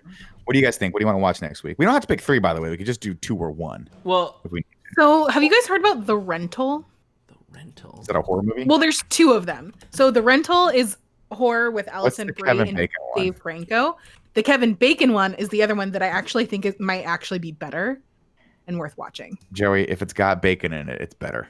It's Kevin Bacon and it's Amanda Seyfried. You should have left. Is that what it was? Or yeah. You never. Yeah, I'm down to watch that one. I'm sorry. What are you guys saying? Which one here? It's Kevin Bacon. Yeah, You Should Have Left, and it's a Kevin Bacon, Amanda Seyfried, like horror-ish. Yeah, I got that spoiled for me. Don't spoil it for me. Well, I'm not spoiling it for you, but I don't know if you're gonna like it. Oh, let's put it on as possible. We also have The Running Man from last week that we could put on, which I'd love to see what your guys' reaction to. Did we not have Old Guard? Yeah, but we nixed that because it looks terrible. Did we nix it? Because I just have I it think on we bumped it for sure. Okay. All right, we can do Old Guard. I'm down to watch Old Guard. All right, let's watch Old Guard. Watch Old Guard. Great. I'm also down to watch You Never Should Have Left. Why don't we leave it at that? Let me see where... Is it You Should Never... No, You Should Have Left? You Should Have Left. Okay. It's You Should Have Left. Which, by the way, 4 words in a title, too many. You know what I mean? Know. Let's keep it at 2, maybe 3. I mean, if I was making this movie, I'd call it Just Leave. Just leave. Just leave. Just leave. Okay, looks like we're going to have to rent this one or buy it. That's okay. Okay. All right. Next week's Nick list are 2 movies we're going to do. You Should Have Left and Old Guard. And if you want to watch extra credit, The Running Man. It's a great movie. If you guys have suggestions for future Nick list movies, go over to patreon.com/kindoffunny. Back us at the $5 or above tier, and you guys can suggest fun movies that you love or would love for us to tear apart or analyze, as we have The Witches of Eastwick. That was a fascinating one. Thanks for sitting through that film, guys. Wanted to see what your thoughts were on it. Next up, I know the show's going a little long, but we're calling in a specialist on this one. Blessing Adeoye Jr. has unfortunately told me that he loves Psych, and so now he is my Psych buddy. And we are going to say, well, you guys can hang out if you want, but Joe, if you want to take off, or Kev, if you want to take off and don't want to be a part of this, please don't feel free to. If we can call in Blessing right now, so we can talk about what I would say is the biggest release of the year, Psych 2. Joey, are you staying? I was gonna bounce, but You should bounce. Okay. You bounce. Okay, while we do that, this is gonna be I can't take a break. Let's get Blessing in first. You guys can talk a little bit because I have to. Joey, go to the you need bathroom. to bounce, Joey, bounce. There he goes. Oh, shit. I was going to say Joe to stick around, but that's okay. This Did you actually, you've watched the first 3 seasons of Psych, Kevin? Yeah. Do you like it? Yeah, no, I enjoyed it. I think it's funny. I think it's well done. There he is. I can actually dip out too. I mean, I'll stay, but I'm going to change the You guys catch up on whatever happened, because I have to run to the restroom real quick. Awesome. Sorry, I apologize. Let me tell you, I was listening to the show and I got so into it that I forgot that I was all in the show. I was legit like, when you guys mentioned that I was coming up, I was like, I am? Oh shoot, yeah, there's a reason I'm listening to this. Hold tight, I'll be right back, guys. Or talk amongst yourself. Blessing, what movies have you been watching? Tell Kevin. So it's funny enough you guys bring up Old Guard, because I recently watched the Old Guard, and there's no right? It's just Old Guard. I think it's the Old Guard. I don't think so. Oh, is it not? My camera's went. Oh no, I'm looking it up. Old Guard. No, it's the Old Guard. Is it? The Old Guard. My apologies. I didn't mean to call you out in front of all the kids. Yeah, I mean, when it's you never know if the is there or not. Yeah. You know, sometimes they just call it Legend of Zelda. Is it it's interesting you guys had the back and forth of like this kind of or this looks like it's gonna be bad. The reason why I watched it was because one of my friends was like, "This is legit my movie of the year. Like, this is the best movie I've seen this year." Was it your friend Greg Miller? No, it wasn't Greg Miller. It's my friend Rihanna from What's Good Games. Oh sure. Yeah, she was encouraging me in our group chat to go check out the Old Guard, and I watched it. And let me tell you, I thought it was terrible. Yeah. I did not like it. All right, I'm excited to talk to someone about it, because I also was like, this is very at the most okay. Yes, like it was one of those ones too where I went into it. Kevin, you said you watched it. Yeah. So I went into it and I had no idea what it was. Sure. I didn't know what the plot was or any of the things. And so starting it, I was like, oh, this is Sicario. This is like Sicario, where it's gonna be like this like drug cartel, team of law enforcers doing whatever, right? Like getting into action. And then very quickly I was like, oh, it is not that. It is something completely different and something that seems to be pretty cool. And they like, it introduces so many questions of like, oh, what's going on? Who are these people? What are their paths? What's their backstory or whatever? And I feel like I got maybe half of the answers, and just so much stuff just wasn't answered. Yep. And I was like, why are you not answering all these other questions 100%. I have about who these people are and what they can do and like all this stuff? And so that's what was disappointing about it. Though I did like some of the action. Like, yeah, it had some things going for it. See, I didn't like the action. I thought a lot of the action was like, oh, look at the shaky cam, so you can't really see. Like, we don't have to choreograph it that well. Like, there were some cool aspects to it. Like the fight scene in the cathedral, I thought was really cool, because like that's obviously what's her face just being awesome, taking everyone down. But we'll talk about it more or less next week. Let me switch you over to Nick. Ladies and gentlemen, wow, that worked really well. That was really cool. Yeah, that was great. Bless. So obviously, we're going to talk about what I would think is probably the most important release of this entire year. 100%. I know there's been a lot of really big games, really big movies that have stalled out, this and that, but for some reason, the clouds have parted, and God Himself has given us a little gift that is Psych 2: Lassie Come Home. What are your thoughts? What do you think of this? I'll say movie. We'll just say a movie. Oh yeah, it's an hour and a half long thing. They introduced it as a movie pretty much, even though it is just a longer Psych episode. I happen to have been watching Psych this last week, just because I wanted to go through the Yang trilogy, and I watched the first 2 Yang episodes. Still need to finish it off. I love Psych in general. I think the show is fantastic. I love it for how goofy it is. I love it for how much they throw all seriousness out the window, and it is just joke after joke after joke after joke. And Psych 2, the movie, I think delivers on exactly what Psych is and what makes Psych so lovable. Like, there's so much humor. There are so many jokes that just come out of nowhere. There is a main plot, obviously, but it feels like they don't take it seriously at all, and that is all I went from Psych. Yep. Yeah, to me, obviously, if you're a fan of Psych at all, it's not going to come as any surprise that the movies basically just feel like 3-part episodes kind of smacked together. And what's always hilarious to me is that they always get to the end, the resolution, where they're supposed to be the standoff, right? Every episode, movie, it always ends with the standoff, where it's Juliet and Lasseter usually pointing guns at whatever bad guy is. Sean and Gus are in the middle of it. Yeah. But it always feels like we have to do this. It always feels like we have to do this because the fun of the show and for these movies is always getting to that point. And so the resolution is always like, whatever. But like the actual fun of, in this one, the thing that got me, I watched it twice now. The thing that gets me every single time is when they go back to the psych office and it's a cat cafe. What a great joke too. Like, especially when they first go to it, and like, again, to the point of the show making jokes over and over and over again, right? Or like just rapid fire jokes. Yeah. They get to a point where they're in the cat cafe and they're talking to like the lady there, and like the whole bit was she looks very young, and like she's like, how old do you think I am? And I think Sean is like Sean is like 40 and Gus is like 9. Sean is like, oh yeah, I was thinking like the girl from the orphan, the movie or whatever. Right. And like, you had that bit. You have the other joke from that, which I liked, was toward the end of that conversation, she was like, "Oh yeah, we're opening in like 9 minutes," and I think Gus was like, "Oh wait, so this isn't a cafe for cats or whatever." He's like, "You seem like you're doing really good business here." She goes, "We don't open for 9 minutes." It's like, it's not a cafe for cats. Yeah, which it's so good. Such a dumb, obvious joke. But that is, in doing that, it's almost like what I love about Psych, and obviously it's kind of one of those like guilty pleasure shows, right? Or maybe that's a bad way of putting it. It's a show that you watch when you want to just relax and have fun and forget about the world. And I have watched through all 8 seasons of the show in some way, shape, or form, probably 3 times now. I don't remember a lot of it. So if you're going to quiz me on individual episodes, forget about it, man, because that's not what this show's about. The show's about watching these 2 really fun characters who you really feel like are lifelong friends bust each other's balls, solve crimes, and pretend for some dumb reason that one of them is psychic. Even though in this movie, did you recognize that at only one point do they make a reference to Sean being psychic? Exactly. And honestly, like at this point, I'm like, all right, I forget what the plot is in the show. Do they know that he's not psychic? Like, do Lasseter and Jules know, or are they still at the point where they don't know and they're still keeping it a secret? So Juliet knows. Okay. Lasseter and obviously his dad knows because his dad trained him, and the whole time has been sort of like trying to steer him away from this. But the end of the show itself and leading into the first movie, the whole last season is they're about to get married, and or he's about to pop the question to her, and she realizes that he's a fraud, and it's a huge, huge deal. And then she inevitably, they find a way for them to have a resolution where she forgives him for that and realizes that he's done good with this thing, even though he's been basically lying and breaking the law largely to solve these crimes.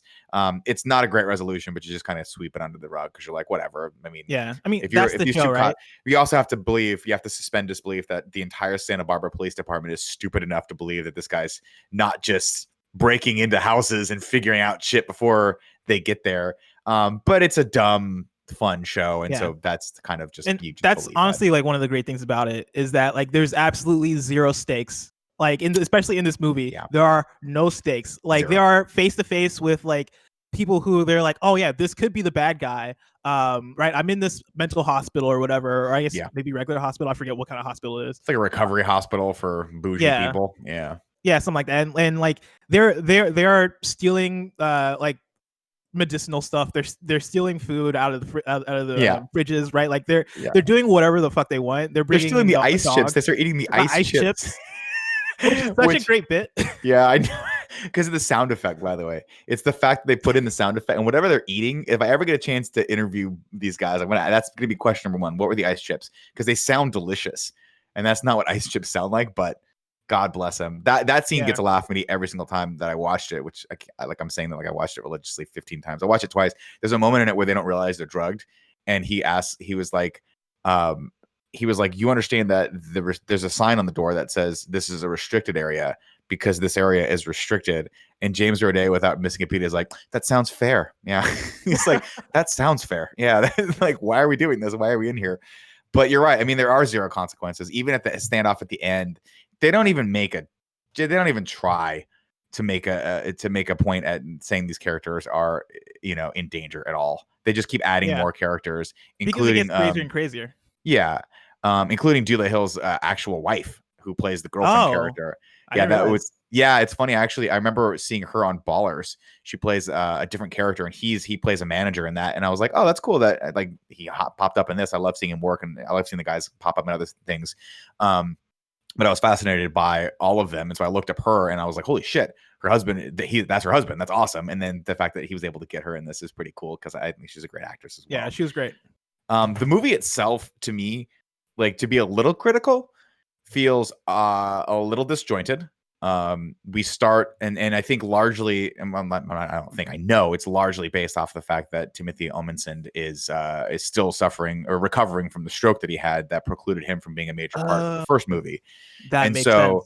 Yeah, so they if you remember, I don't know if you saw Psych the movie, which is still available on Amazon Prime, and I highly recommend you go back and watch that because it's basically the whole point of it is just to have an homage to Gremlins, and specifically the beginning of Gremlins and not the rest of Gremlins, which is why I love Psych. Yeah. They spend a lot of money to recreate the opening scene from Gremlins, and then that is just the joke that runs through the entire thing. But of course they tried to get him in, but I think prior to that filming, prior to figuring that out, he had a bad stroke, and was only able to join that movie through like a fuzzy video conference because they had to.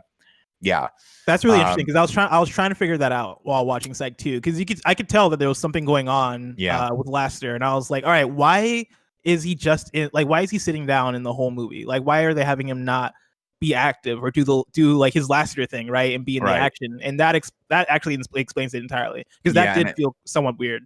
I think his, I'm not quite sure, but I think the left side of his body was paralyzed a little bit, and that's why he has his arm in a sling at the end there. And I do think he's had trouble walking, which is why I think that last shot where he actually stands up and says, tells Christy Swanson, the wife Marlowe character, that he loves her, is, for me, I shed a tear. I was like, yeah. Wow, that's really beautiful. I did not know that. Really great. I mean, they literally were like, we're going to do a second movie. Steve Franks, the creator, and all the crew were like, we want to do a second movie, and we have to just figure out a way to get him back into this. And so they, instead of shoehorning him in like they were forced to do in the production of the other one, they wrote the entire movie based around him being in a bed so he could be in it, which is pretty fucking cool. Wow, that's really cool. And again, I think it is a little not to overly critique a show that it should never be critiqued because they're not trying to do anything serious. It's not trying at all. Right. But in not trying, that's where the beauty lies. But I think it was a little disjointed and a little confusing. I'm like, what is happening here? Why is he there? I think if he had been able to do a little bit more of the acting, they would have showed that first scene, and we would have gotten a lot more of that because it just sort of starts in the middle of the first act toward the second act. You're like, wait, we're just starting here. But it's Psych, so they'll just explain it away, and who cares? Because it's just it's just an excuse to get them to make some hilarious fun of Norwegian people in an ice bar, and then go to a cat cafe. Another great scene. The thing I will say, because this is to your point of it being disjointed, right? And it being a little bit confusing about what is going on. Right before this podcast, I started watching it again because I thought I missed something when I originally watched it, because I was like, all right, so how did Lasseter get here? All right, he was shot. Like, when did they explain? And then while rewatching it and like going through the beginning of it, I was like, oh no, I saw everything that happened. It's just the fact that they rushed through this whole thing that is the big plot point of how we got here and what is going on. Yeah. And they rushed through. Like, my first time watching it, I thought, I'm trying to look up the actor's name. There's a lot of obvious. I mean, this whole thing is cameos. I don't know if you recognize that or not, but I recognize a few. Joel McHale being the big one. Joel McHale, huge. But more than that, what is his name? Damn it. I'm looking at the cast right now. The guy that plays Emil Hirsch, the doctor, was an actor that Dule Hill was on West Wing with. So they co-starred on West Wing for a long time. The girl who runs the cat cafe, Allison Miller, is currently on a show with James Roday Rodriguez on ABC. So they're co-stars on that show, which is why he makes that reference where he's like, why are you watching all of us? Don't you know that ABC has a show that's newer and better? That's basically that's a rival show. Awesome. This Is Us. Excuse me. That's a rival show. This Is Us. So it's always so fun for me because obviously to me the fun of Psych is the references that they make, and that's what really hooked me, is that you can tell that these two lead actors and the writers of the show are 80s kids, because every episode of the show has something to do with an 80s reference of here and there. And so catching all these references and then seeing them have their friends on and all these inside like cameos and stuff like that is always cool for me to see. And this whole movie is basically like kind of is just like that, really. It's kind of like an excuse just to get Tim Omundson like back on the screen and give him some, and just hang out one more time. And that's what it feels like to me, is like, why not just make another movie? No, the whole show especially this movie, right? It just feels like you're hanging out. It feels like you're watching another extended episode of Psych. Yeah. And like you're very much okay with that. Like it's definitely not perfect. There are definitely things in there where it's like, all right, we're having a little bit too much fun here because now we've lost the plot of what's going on. But like, they do a good job of doing the main thing you want out of Psych, which is, hey, let's just make people laugh. Let's just have fun. Let's just have a good time. Like even going through and rewatching some of the Yang stuff, right? Like those are probably the most like serious / intense episodes of Psych. Like those are the ones that have, I guess, actual stakes to them. But even with the stakes, it still feels so light in what's going on. It still feels like the stakes don't feel as heavy, like there's something about the show and something about the way they write it and something about the performance of both James Roday and Dule Hill, where like even in the serious moments you're still having a laugh, you're still having fun, you're still like not taking things too seriously, which works, I think, for the most part to the benefit of the show. And for me, like for this being the second Psych movie, I think they do such a good job of making it feel like a return. And I hope if they continue to do Psych movies, that they always feel like this, like they always just feel like another longer episode of Psych that is, making you feel the way you felt when we were binging or watching the original series. I think that's what they're intending to do. I read something somewhere where the creator Steve Franks was like, I want to do 5. And this movie was supposed to premiere on USA Networks, and then it got moved, unfortunately, in my opinion, over to Peacock, because I think it just kind of puts one more. It's gonna get overshadowed. Yeah, I think so. But to me, I think exactly what you're saying is, I have a theory on this. I think it's because the show obviously has a huge cult following, not the least of which, of course, I would like to say that you and I are now at the head of it. I think we are the. Oh yeah, for sure. Yeah. But the show never reached a huge amount of popularity, and so I think when shows break out and they get really, really big, I think people it starts to become a different monster. And this show never hit that level of success. And that's no disrespect to Psych, because I'm glad it stayed where it was at. Because if that had happened and the stars went on to do other things, it's so rare that they can come back after so many years and just nail the characters again. And that was one of the things that I was like apprehensive to watch this again. I was like, are they going to nail Sean and Gus? Is the Gus Sean back and forth, is that going to feel like it did before? And that very first scene where Lassie wakes up and they're over his bed, I'm like, nope, they nailed it. Yep, this is great. They're here. Yeah. It's a beat. Their timing is perfect. These guys. Their timing is so incredible. Like even when Gus comes in with like, come on, son. Like they hit all those same beats and all those same notes so incredibly well. And somehow I feel like it gets better and better and better the more and more they do it. Mm-hmm. And yeah, like we've had 8 seasons of Psych. Like I don't necessarily, I don't think anybody out here is necessarily asking them to make more shows. But this is such an excellent way to do it. To your point, like, I don't need another season of Psych. I will take Psych movies every couple years if they want to do that, because I think this is the perfect way to do it. We don't get tired out of it. I'm sure this is the thing that they want to do. Like this seems like every scene in this movie seems like they were having a blast making it, which I think is the thing that you want from the show or from this series. And so I'm definitely down for this. This is awesome. Pardon me. There it is. I am there as well. And I love it. I love that it continues to be a vehicle for them to plug in people that they just want to work with from things that are bygone eras. One of the points you brought up was like the Yang trilogy, which features Ali Ashidi and Peter Weller. And I'm not sure if you're familiar with either of those actors, but they're both huge stars in the 80s. And Psych, the whole point of one of the things that I think the creators did and the actors and the producers now, who are James Roday and Dule Hill, was like, this gives us an opportunity to just work with people that we loved growing up. And so that's why there's so many 80s stars on the show, not the least of which is like Christy Swanson's on this. Do you know who Christy Swanson is? No. She was the original Buffy the Vampire Slayer. She did that movie. So she was huge in the late 80s, early 90s. She did a bunch of movies, but I think that her claim to fame, the movie that sticks out in my mind at least, and chat, correct me if I'm missing any, is Buffy the Vampire Slayer, which was a movie that did not do well in theaters, was an odd ass movie. It's near and dear to my heart because I remember watching this being like, okay, they made this movie. And then, of course, Joss Wheaton gets Sarah Michelle Gellar together. They make the show, and the show was huge. And so when people think Buffy the Vampire Slayer, they think, oh, that was a great like CW show. And I'm like, no. It was a movie with Luke Perry and Christy Swanson and Rutger Hauer and the guy that played Pee Wee Herman way before it was the show. So FYI, but if they can do, and then another just quick shout out. There's 2 more cameos in this that I do want to shout out, which is Sarah Chalk, I think is how you say her last name. I've never said that person's name in my life. Who was, of course, from Scrubs, and she makes some fun Scrubs references to that. So she's the nurse. Yeah, she's another doctor. She plays the nurse in this, but she was a doctor in Scrubs. Yes, I knew I recognized her, but I couldn't put my finger on it because Scrubs was a show that I watched, but like only when it was on TV. I never like was religiously following Scrubs, but I knew she looked familiar, and that now that I'm putting two and two together, that makes sense, and that makes her role even more awesome as the nurse in this. And I want to give another shout out before we wrap it up to Kadeem Hardison is in this, and I don't know if you're familiar with him at all, but he was on a show called A Different World, and I fucking loved that show. It was a spinoff of The Cosby Show. So, yes, and it ended up being if memory serves correctly, I don't want to get this wrong, but it ended up being not the oldest daughter, Denise. Denise, who was played by not Zoe Kravitz, her mother. Shit.